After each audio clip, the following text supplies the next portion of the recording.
Bismillahirrahmanirrahim. Assalamualaikum warahmatullahi wabarakatuh.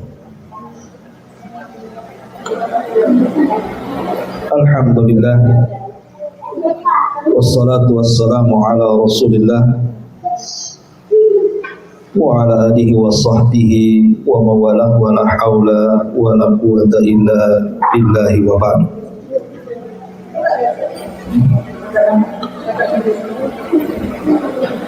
Alhamdulillah, di siang hari ini kita bisa duduk kembali untuk bertolak ilmi, dan pembahasan di siang hari ini kita akan bahas bab yang ke-28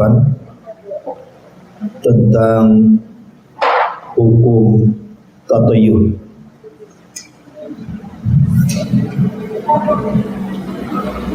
Baik, sebelum kita baca kitabnya, sedikit saya kasih gambaran apa itu tatayur. Ma'asyiral muslimat yang dimuliakan Allah Subhanahu wa taala, tatayur itu artinya seseorang merasakan akan adanya tasya'um, hal-hal yang bisa menimpa dari keburukan atau kesialan dari sesuatu, baik itu sesuatu yang dilihat ataupun yang didengar. Contohnya umpamanya ketika seseorang melihat sesuatu, anggaplah kucing hitam atau binatang-binatang yang lain, dia merasa bahwa akan terjadi sesuatu. Ataupun contoh yang lain, umpamanya ibu naik motor tiba-tiba nabrak kucing. Kemudian ibu terbayang-bayang, kemudian berpikir yang tidak-tidak. Padahal nabrak kucing dengan nabrak ayam itu sama aja. Tapi kemudian seseorang berkeyakinan macam-macam bahwa akan terjadi sesuatu yang menimpa dia. Atau umpamanya merasa akan ada musibah apabila melihat burung umpamanya singgap di salah satu rumah orang. Dia berpikir bahwa akan terjadi musibah kematian baik di dalam rumah tersebut atau kerabat-kerabatnya. Atau mungkin merasa akan ada musibah kalau seandainya salah satu mata itu berdenyut-denyut umpamanya. Atau kalau tiba-tiba kesemutan tangan sebelah kanan, berarti mau ada orang kasih duit. Kalau kesemutannya tangan kiri, berarti yang datang debt collector.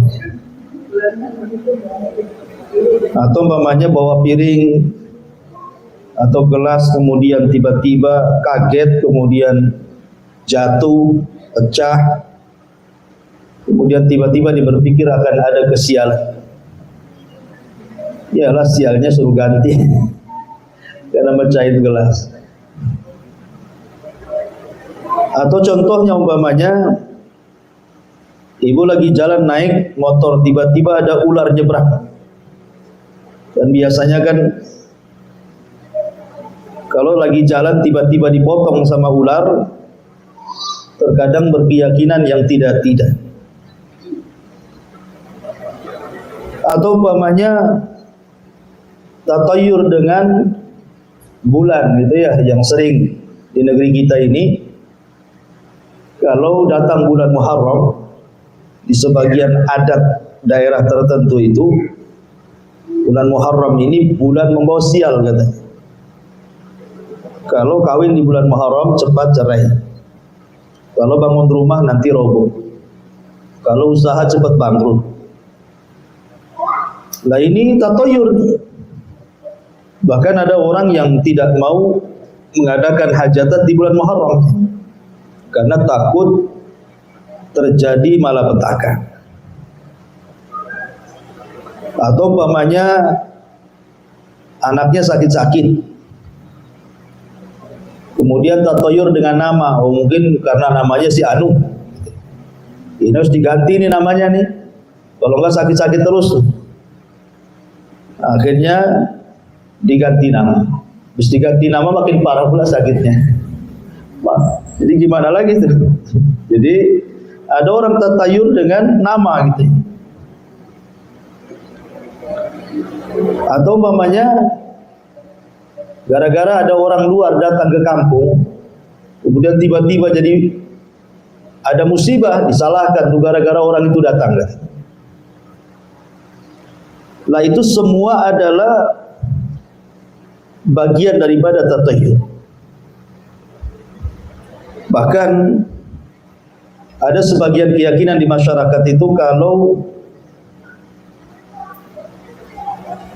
salaman dengan anak-anak gitu ya, dengan anak kecil,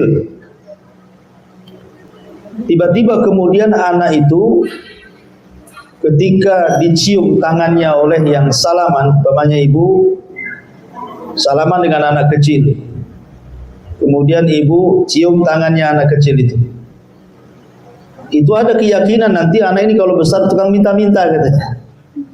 Ini kan tatayur ya. Ataupun umpamanya beranggapan dengan orang meninggal di hari Sabtu umpamanya ya. Biasanya kalau ada orang mati di hari Sabtu, Bu, itu nular kematiannya itu. Makanya ada orang kalau tetangganya meninggal di hari Sabtu, cepat dia pindah rumah. Jangan sampai kemudian nular penyakit matinya ke sebelah. Dan ada tuh ya, orang meninggal di hari Sabtu katanya nular kematiannya. Nanti malaikat mautnya akan pindah ke sebelahnya katanya. Ini kan tatayur, Bu ya. Atau umpamanya seseorang yang tanggal lahirnya sama. Orang itu tanggal lahirnya sama dengan orang tuanya, baik ayah ataupun ibunya. Itu biasanya kalau sudah besar itu anak itu durhaka sama orang tuanya. Kalau bisa cepat diganti tanggal lahirnya di aktenya itu. Jadi ada orang yang tatayur seperti itu. Bahkan ada sebagian masyarakat itu juga bertatayur kalau terjadi hujan gerimis tapi kok terang gitu kan, sering ya lewat tuh kalau terang tapi kok ada hujan gitu ya. Itu ada di sebagian orang tuh, di sebagian masyarakat tuh. Itu berkeyakinan bahwa ada setan yang melahirkan. Jadi kalau ada matahari kok hujan, itu setan lagi melahirkan. Ini kan apa kaitannya? Gak ada kaitannya. Bahkan jika ada seorang gadis biasanya ya yang belum nikah, itu suka duduk di pintu ya, pintu depan rumah itu katanya susah kawinnya. Padahal kalau gadis itu dia duduk di pintu banyak yang tengok ya. Tapi itulah tatoyur ya, itu khurafat dan tahayul. Bahkan ada yang menganggap sial bagi wanita hamil jika suaminya masuk dan keluar toilet itu dengan menggantungkan handuk di leher. Jadi kalau ibu lagi hamil, suaminya kalau mandi jangan dililitkan handuknya di leher. Nanti anaknya katanya kalau melahirkan itu nanti janinnya itu terikat dengan tali pusarnya katanya. Jadi harus ditenteng aja itu anduknya.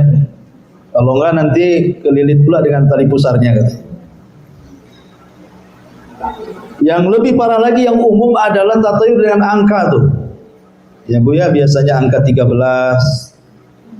itu paling sering itu ya. Saya dengar di pesawat, saya nggak pernah memperhatikan pesawat sih, cuman kata orang katanya di pesawat itu nggak ada kursi 13 Bu. Ya. Begitu juga di hotel itu tidak ada kamar 13.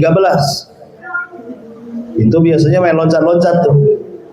Dari 12 ke 14 gitu ya. 13-nya nggak ada tuh. Jadi ini semua bicara tentang tatayur. Itulah bicara tentang khurafat dan tahayul. Ini semua adalah tahayul. Ini contoh-contoh saja dan banyak sih contohnya, cuman ini bagian daripada contoh kecil. Taib. Dan semuanya masuk pada bab khurafat dan tahayul. Kita baca dalilnya.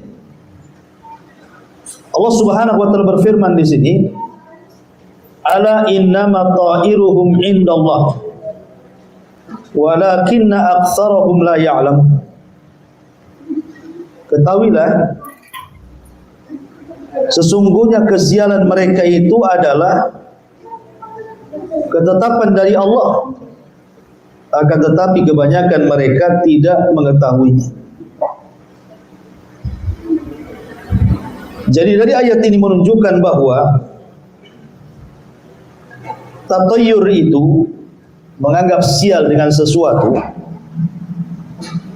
Kebaikan dan kesialan itu datang dari Allah.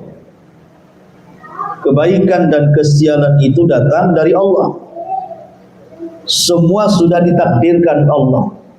Jangan kemudian menyalahkan benda-benda, angka-angka, tempat-tempat, hal-hal yang dilihat, hal-hal yang didengar, hal-hal yang dimimpikan. Itu semua khayali, itu hayalan. Tidak mungkin terjadi kecuali karena izin Allah. Makanya dari sini para ulama mengharamkan bentuk tatayur dalam bentuk apapun. Selain daripada bagian daripada khurafat dan tahayul, satu, karena tatayur itu terkandung sikap ketergantungan kepada selain Allah, dan ini masuk pada bab syirik, karena tidak boleh kita menggantungkan kecuali kepada Allah Subhanahu wa taala. Qul huwallahu ahad, Allahus samad. Allah itu samad. Segala sesuatu bergantung kepada Allah. Dan orang yang tatayur itu seolah-olah dia bergantung kepada makhluk. Makanya diharamkan, tidak boleh tatayur. Kemudian yang kedua, tatayur itu melahirkan perasaan takut, tidak aman dari banyak hal, bahkan dari dirinya sendiri. Jadi sehari-hari orang tatayur ini dia diliputi dengan ketakutan. Umpamanya ibu habis nabrak kucing, kemudian dalam keyakinan kalau kucing itu tidak dikuburkan, maka ibu ditabrak orang atau nabrak orang lagi katanya. Kan seolah-olah kemudian diliputi perasaan takut itu. Ya. Kemudian juga yang ketiga, tatayur itu membuka jalan penyebaran khurafat dalam masyarakat dengan jalan memberikan kemampuan mendatangkan manfaat dan madarat, atau mempengaruhi jalan hidup manusia kepada berbagai macam jenis makhluk yang sebenarnya tidak memiliki apapun kecuali kepada Allah. Seperti umpamanya akhirnya datang ke dukun, datang ke tangkal-tangkal, melihara tangkal-tangkal dan jimat-jimat dan yang lainnya karena ketakutannya tadi. Ya. Kemudian tatayur ini juga adalah perkara yang hayal, tidak mungkin terjadi. Dia amrun khayali, tidak mungkin terjadi. Umpamanya ada burung gagak tengah malam, kemudian dia duduk di atap rumah, katanya akan ada yang mati. Tidak akan ada yang mati. Ya, itu hayalan saja. Tatayur itu kan hayalan, orang menghayal. Karena semua itu sudah ditakdirkan kematian dan kehidupan itu.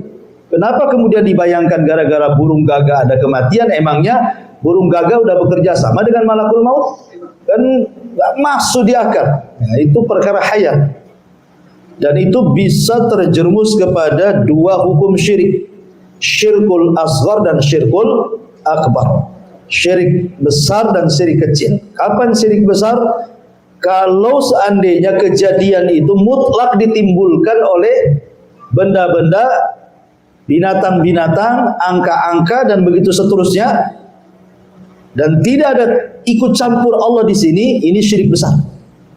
Tapi kalau dia masih meyakini semua takdir Allah, tapi sebabnya gara-gara ada burung gagak itu akhirnya dia mati, sebabnya karena duduk di pintu gadis itu tak laku-laku, gitu ya, atau gara-gara bawa piring kemudian pecah akhirnya nanti akan sesuatu terjadi. Lah kalau masih menggunakan sebab itu syirik kecil saja. Tapi intinya di sini Allah mengatakan ala innama ta'iruhum indallah. Ketahuilah sesungguhnya kesialan mereka itu adalah ketetapan dari Allah. Dalil yang kedua, qalu ta'irukum ma'akum a'in dzukirtum bal antum qaumun musrifun. Utusan-utusan itu berkata, kemalangan kalian itu adalah karena kalian sendiri. Apakah jika kalian diberikan peringatan, kalian mengancam kami? Sebenarnya kalian adalah kaum yang melampaui batas. Jadi ayat ini cerita tentang kisah Nabi Musa, Bu. Jadi kedatangan Nabi Musa itu, dalam rangka berdakwah dan mengajak manusia ke dalam tauhid dan juga menghancurkan berhala-berhala, itu dianggap sia. Karena datangnya Nabi Musa akhirnya yang beriman dengan yang tidak beriman berpecah, gitu ya. Terjadi perpecahan di tengah masyarakat, terjadi kegaduhan, gitu ya. Akhirnya kemudian mereka menyalahkan kedatangan Nabi Musa bahwa terjadinya suasana seperti ini gara-gara si Musa itu.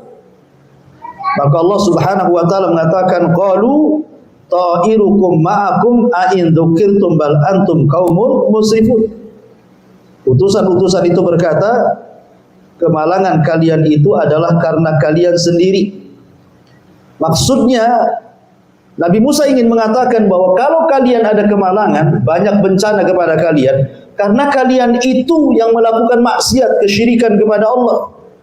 Coba kalau kalian ikut kami, ikut seruan kami, ikut kepada agama kami, menyembah Allah, mentauhidkan Allah, tentu Allah mengatakan bahwa tidaklah penduduk sebuah negeri itu beriman dan bertakwa kecuali akan dikeluarkan berkahnya dari langit dan dari bumi. Walau anna ahlal qura amanu wattaqau la fatahna alaihim barakatin minas sama'i wal ardh. Kalaulah seandainya, kata Allah Subhanahu wa taala, penduduk sebuah negeri itu mau beriman dan bertakwa, tentu berkah itu akan datang dari langit dan dari bumi. Tapi ketika kalian berpaling, ya, makanya para utusan itu mengatakan kemalangan kalian itu adalah karena kalian sendiri, gitu ya. Apakah jika kalian diberikan peringatan, kalian mengancam kami, sebenarnya kalian adalah kaum yang melampaui batas.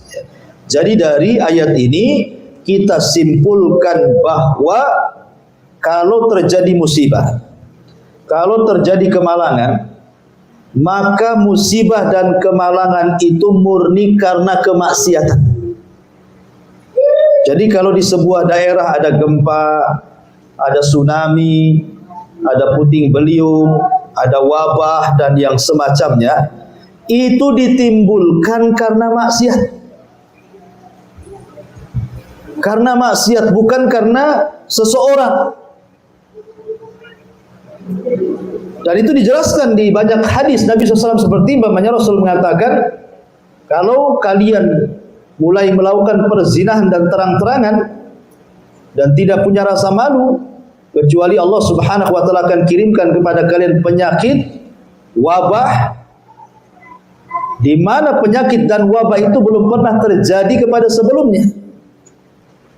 Kemudian juga Rasul mengatakan, kalau kalian masih mengurang-urang takaran, kemudian timbangan, kemudian mengganjal timbangan, mengurang-urang takaran, maka Allah akan kirim kepada kalian sulitnya ekonomi, paceklik yang berkepanjangan, dan para penguasa yang zalim yang Allah kuasakan kepada kalian. Artinya semua ini karena maksiat.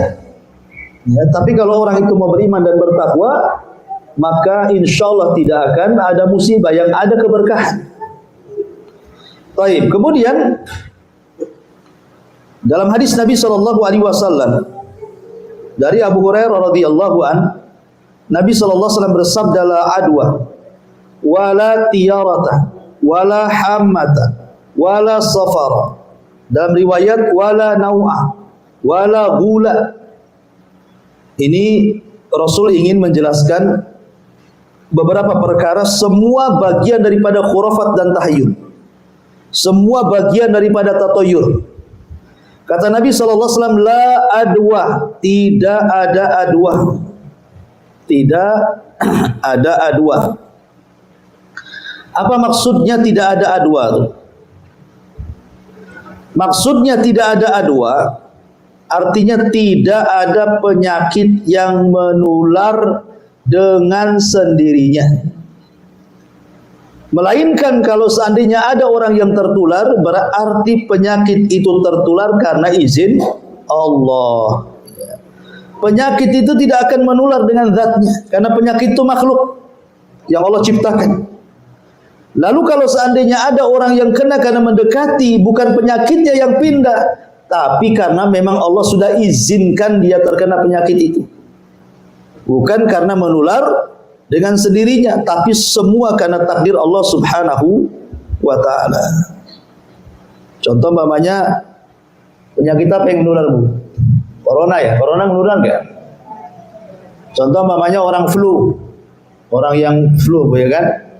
Keyakinan di masyarakat kalau dekat-dekat orang flu nanti flu katanya.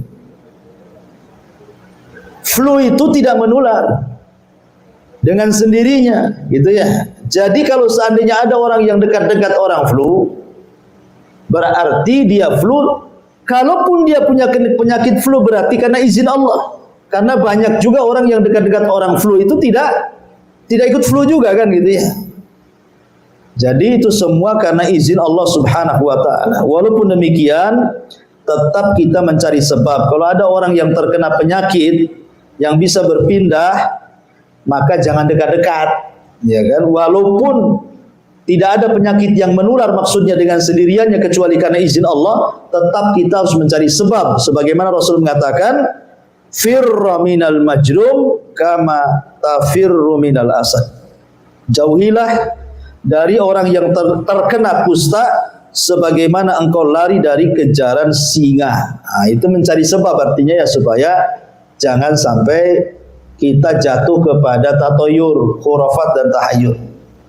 Kenapa kamu flu? Itulah gara-gara saya dekat si ibu anu tuh, katanya. Seolah-olah ibu itu yang membawa penyakit, gitu ya. Jadi jangan seperti itu. Kemudian kata Rasulullah, wala tayratah, wala tayratah. Dan tidak ada tatayur, artinya tidak ada kesialan yang disebabkan oleh burung ataupun hewan lainnya. Sebagaimana yang sudah saya jelaskan di mukadimah, ya. Tidak ada, tatayur itu perkara khayali, perkara hayalan, tidak mungkin terjadi. Ya. Kemudian wala hammatah. Hammah ini di zaman jahiliyah. Jadi kalau ada burung hantu, hammah itu burung hantu, kemudian singgap di atas genteng, kemudian bersuara, gitu ya, berarti burung itu pertanda membawa kesialan. Nah, ini juga nggak benar, ya. Jangan dikambing hitamkan burung, kasihan burung hantu jadinya kan. Ya, jadi tidak ada binatang yang mendatangkan sial. Kemudian juga wala safar, dan juga tidak ada bulan safar. Karena di zaman jahiliyah bulan safar itu bulan sial. Maka di zaman sekarang juga berganti bulan jadi Muharram. Nah, kan? Muharram itu bulan sial katanya, makanya harus gerendam keris, pusaka-pusaka gitu ya, biar membuang sial katanya. Kemudian wala nau'ah. Nau'ah itu tidak ada nau'. Nau' itu artinya bintang. Menganggap sial dengan kemunculan bintang tertentu dari 28 poros bintang. Ya, atau umpamanya gara-gara sial ibu melihat tanggal lahirnya. Wah, ini tanggal lahirnya sekian, berarti ini bintang yang gambar kambing ini. Wah, ini dilihat kalau bintang Virgo atau apa namanya ini kalau sudah dewasa ini susah mencari jodoh, susah mencari kerja, ini hidupnya jadi gelandangan. Lah, kok bisa gitu ya? Jadi bisa dia meramal nasib dengan bintang itu tidak mungkin. Itu namanya tatoyur, itu tahayul. Yang menentukan kebahagiaan, rizki itu semua adalah Allah dan semua sudah ditakdirkan. Kemudian wala hula. Hul itu artinya hantu. Maksudnya tidak ada hantu itu. Di sini maksudnya tidak ada hantu, tidak ada setan yang kemudian membawa kesialan gitu ya. Seperti umpamanya seseorang berjalan di hutan, muncul setan yang membuatnya tersesat dan tidak tahu arah pulang. Maka ini disebut ghul. Tapi Nabi SAW menerangkan bahwa gangguan jin tersebut itu atas izin Allah, ingat ya, atas izin Allah. Bukan karena setan itu nyesatin, tidak, karena izin Allah. Semua karena izin Allah. Jadi semua baik penyakit yang yang dikatakan menular, ataupun burung, ataupun bulan safar, atau bintang, atau hantu, itu kalaupun terjadi itu semua karena izin Allah, bukan karena khurafat, bukan karena tahayul. Ya, kita ini harus bertauhid. Baik. Kemudian Nabi SAW mengatakan, la adwa wa la tayrata wa yujibunil fa'lu. Qalu wa mal fa'lu? Qal al kalimatu thayyibah. Tidak ada adwa, maksudnya tidak ada penyakit yang menular, dan tidak ada tiara, menganggap sial sesuatu. Akan tetapi yang membuatku terkagum-kagum, kata Rasul sallallahu alaihi wasallam, adalah al-fa'l. Para sahabat bertanya, apakah yang dimaksud dengan al-fa'l itu? Nabi menjawab, kalimatun thayyibah, kata-kata yang indah, kata-kata yang baik. Ya. Jadi di sini kenapa kata-kata yang baik itu adalah disukai Rasul? Karena kata-kata yang baik itu tanda ibu berhusnudzon kepada Allah. Tapi kata-kata yang buruk itu tanda-tanda ibu suudzon kepada Allah. Contoh nih, ibu belanja ke pasar, ya, ibu nggak ada masalah. Tiba-tiba di pasar ada orang ngamuk-ngamuk gitu ya, ada orang ngamuk-ngamuk, kemudian ibu emosi. Nah, kemudian ibu juga malah meladeni gitu ya, mengeluarkan kata-kata kotor. Oh, dasar mati aja kamu besok. Ataupun melaknat dan begitu seterusnya. Maka tidak boleh seseorang mengeluarkan kata-kata seperti itu. Apalagi kemudian kalau kata-kata tersebut adalah kata-kata yang bisa atau dalam bentuk doa kecelakaan kepada orang. Contoh, ibu marah sama anak. Ya, marah sama anak, mati saja kamu. Gitu. Kalau tahu kau akan durhaka sudah besar ini, dari bayi sudah aku gantung kamu, ya kan? Kan ada tuh ibu-ibu yang saking kesalnya ngomong gitu, Bu ya. Nggak boleh, Bu, itu namanya suudzon kepada Allah. Ya, jadi kalaupun memang anak itu nampak durhaka, doakan saja, Bu, doakan yang baik. Mudah-mudahan kau dapat hidayah. Mudah-mudahan kau jadi ustaz. Mudah-mudahan kau jadi kiai, udah jadi ulama, gitu. Jadi marahnya itu tetap mengeluarkan kata-kata yang baik. Seperti umpamanya contohnya ibunya Syekh Sudes gitu ya. Dijelaskan itu ibunya Syekh Sudes itu dalam biografinya, kalau Syekh Sudes kecil lagi marah, lagi nakal, maka ibunya kalau lagi jengkel marah selalu ngomong sama Syekh Sudes itu, daripada kau nakal nak, lebih baik kau pergi ke haram sana. Mudah-mudahan Allah jadikan kau imam di sana. Jadi gitu itu kata-katanya itu. Ibundanya yang ngomong gitu saja setiap Syekh Sudes ini nakal, ngomongnya cuma satu, pergi kau ke haram. Mudah-mudahan kau jadi imam. Lihat. Karena dia berhusnudzon kepada Allah, Bu. Makanya akhirnya setiap yang tidak kenal Syekh Sudes di Masjidil Haram, di dunia pun kenal semua. Dihormati orang itu. Kita lihat kalau ke Indonesia saja lihat, dibangga-banggakan orangnya. Jadi nggak boleh mengucapkan kalimat kecuali yang baik, karena itu dalam bentuk husnudzon kepada Allah Subhanahu wa taala. Kemudian Nabi sallallahu alaihi wasallam juga bersabda, ahsanuhal fa'lu wa la taruddu musliman fa idza ra'a ahadukum ma yakrahu falyaqul Allahumma la ya'ti bil hasanati illa anta wa la yadfa'u sayyiati illa anta wala haula wala quwata illa bika. Yang paling baik adalah al-fa'al, kalimat yang indah, kalimat yang baik, kalimat yang bijak. Janganlah tiarah itu menggagalkan seseorang muslim dari niatnya. Jika salah seorang di antara kalian melihat sesuatu yang dibenci, hendaklah dia mengucapkan, ya Allah, tidak ada yang bisa mendatangkan kebaikan kecuali Engkau. Tidak ada yang bisa menolak kejelekan kecuali Engkau. Tidak ada daya dan upaya kecuali pertolongan Engkau. Jadi Bu ya, pamannya nih, ibu mau berangkat dari sini ke Padang. Sampai di bandara Bu, tiba-tiba ibu dengar, rupanya ibu akan jadi satu pesawat dengan mayat. Nah kan, pamannya ada mayat yang diberangkatkan gitu ya. Orang Padang meninggal di Batam, keluarganya pengen dikuburkan di Padang, kemudian dibawa ke kargo pesawat gitu ya. Ibu dengar, alamak, nanti kalau naik pesawat nih satu pesawat tuh dengan mayat nih.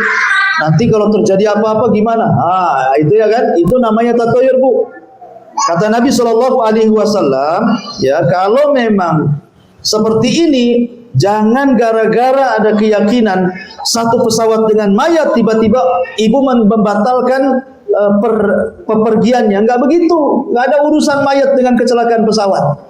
Emangnya bisa apa mayat dengan pesawat itu? Ya, walaupun mayat itu berada di di kargo barang gitu kan? Enggak, kecuali orang hidup dia bisa merusak itu ya. Merusak pesawat, orang mati loh. Gimana cara merusak pesawatnya?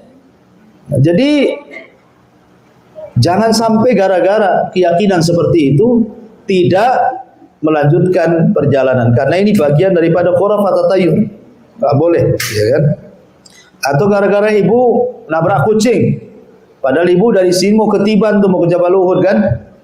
Ah, nggak jadi hari ini, takut ada apa-apa di jalan. Kenapa? Habis nabrak kucing katanya. Jadi jangan sampai gara-gara ada peristiwa dikait-kaitkan dengan kesialan, nggak boleh ya.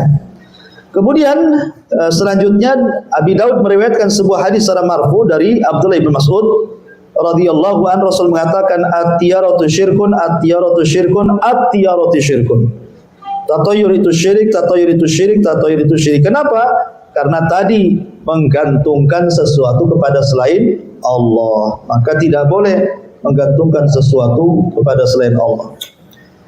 Baik, kemudian riwayat selanjutnya, man raddat khut at-tiyaratu an hajatihi faqad asyraka faqalu fama kafaratu dzalik qala an taqula Allahumma la khaira illa khairuk wa la tayra illa tayruk wa la ilaha ghairuk. Barang siapa yang mengurungkan niatnya karena tiara, maka dia telah berbuat syirik. Para sahabat bertanya, lantas apa penebus hal itu wahai Rasul? Maka Nabi mengatakan, ya Allah, tidak ada kebaikan kecuali kebaikan-Mu, tidak ada kesialan kecuali kesialan yang datang dari Kamu, tidak ada sesembahan yang berhak disembah kecuali diri-Mu. Hadis dikeluarkan Imam Ahmad dan yang lainnya. Ya, artinya begini Bu, tawakal sajalah. Kita diajarkan untuk tawakal. Karena tidak ada satupun manusia kecuali ada tiarahnya Bu. Tidak ada satupun manusia, mau laki-laki, mau perempuan, mau orang awam, mau ustaz, semua orang Bu, dalam hatinya pasti ada tatoyur, ada tiarah. Ada itu. Ya, merasa takut, takut begini, takut begitu. Setiap orang itu ada Bu perasaan-perasaan seperti itu. Ya. Tapi kalau terlintas perasaan-perasaan seperti itu, maka cepat ibu-ibu berdoa. Jadi kalau ini ibu nih, tiba-tiba mata sebelah kiri kok berdenyut-denyut nih. Kenapa ya? Kata orang kalau mata sebelah kiri denyut-denyut tuh mau didatangi malaikat maut tuh katanya. Nah ini kan kata orang, jangan dengar kata orang. Kalau langsung tersirat seperti itu, maka ibu langsung berdoa, Allahumma la khaira illa khairuk, wa la tayra illa tayruk, wa la ilaha ghairuk. Nah gitu ya, cepat berdoa seperti itu. Langsung bertawakal kepada Allah Subhanahu wa taala. Ya. Tawakal kepada Allah, jangan bertawakal, jangan menyandarkan sesuatu pada peristiwa, pada tempat, pada angka, ya, pada tanggal lahir, pada benda-benda tertentu, waktu-waktu tertentu, binatang-binatang tertentu. Ya, jangan disandarkan sesuatu itu kepada mereka, tapi sandarkan sesuatu itu kepada Allah. Itulah yang disebut dengan tawakal namanya. Ya, yang bisa mencegah tatoyur itu tawakal. Dan tawakal itu ada dua Bu ya. Ada tawakal kata Imam Ibnul Qayyim yang urusannya dengan tawakal dunia. Ada tawakal itu yang urusannya dengan agama. Ya. Tawakal urusan dunia, ya urusan dunia lah. Ibu cari uang, ya bertawakal. Suami cari uang, tawakal gitu ya. Ibu mendidik anak, ya tawakal. Ya, yang memberikan kecerdasan Allah, saya hanya ngasih sebab saja. Yang mendidik akhlak, yang merubah akhlak anakan Allah, kita hanya menjadi sebabnya. Ya tawakal saja kepada Allah. Ibu naik pesawat gitu ya, tawakal saja. Naik mobil, tawakal saja. Mudah-mudahan Allah lindungi di perjalanan. Kemudian kalau ada keluarga yang sakit, ya kan, kemudian sudah dibawa ke rumah sakit, sudah diobati, masih sakit, ya tawakal, serahkan kepada Allah Azza wa Jalla.